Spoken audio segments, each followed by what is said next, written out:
നമ്മുടെ വണ്ടിയിൽ ഇരിക്കുന്ന ഒരു വയറിംഗ് സിസ്റ്റം എന്ന് പറയുന്നത് ഈ 60-55 എന്നുള്ള ആ ഒരു സ്പെക്കിലുള്ള ബൾബിനെ സപ്പോർട്ട് ചെയ്യുന്ന സിസ്റ്റമാണ്. സ്വാഭാവികമായിട്ട് ഹാലജൻ ബൾബുകളിൽ ചൂട് വളരെ കൂടുതലായിരിക്കും.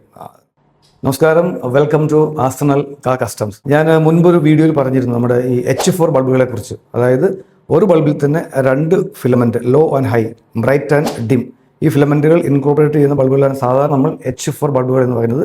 പക്ഷെ നമ്മളിപ്പോൾ ഒരു ഷോപ്പിലോട്ട് ചെന്ന് കഴിയുമ്പം അവർ ചോദിക്കും, നമ്മളോട് ചോദിക്കും 60-55 വേണോ, 100-90 വേണോ, അല്ലെങ്കിൽ 130-100 വേണോ എന്ന് ചോദിക്കും. അതിൻ്റെ ഒരു അപ്പോൾ നമ്മൾക്ക് മനസ്സിലാക്കേണ്ട ഒരു കാര്യം, ഈ 60-55 എന്ന് പറയുന്നത് ഒന്ന് ലോ ബീമിനെയും ഒന്ന് ഹൈ ബീമിനെയാണ് കാണിക്കുന്നത്. അപ്പോൾ പെട്ടെന്ന് കേൾക്കുമ്പോൾ നമുക്ക് തോന്നും 60 ഹൈ ആണെന്ന് തോന്നും, 55 ലോ ആണെന്ന് തോന്നും.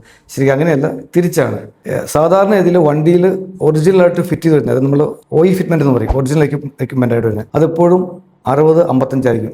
പക്ഷേ ചിലപ്പോൾ കസ്റ്റമേഴ്സ് പറയും, അല്ലെങ്കിൽ വണ്ടി ഓണേഴ്സ് പറയും ലൈറ്റ് ത്രോ കിട്ടുന്നില്ല, അല്ലെങ്കിൽ വെളിച്ചം കുറവാണെന്ന് പറയും. അപ്പോൾ പിന്നെ നമ്മൾ റീറ്റെയിൽ ഏതെങ്കിലും ഫിറ്റ്മെന്റ് ഷോപ്പിൽ ചെല്ലുമ്പോൾ അവരത് 100-90 മാറ്റി കൊടുക്കും, അല്ലെങ്കിൽ 130-100 മാറ്റി കൊടുക്കും.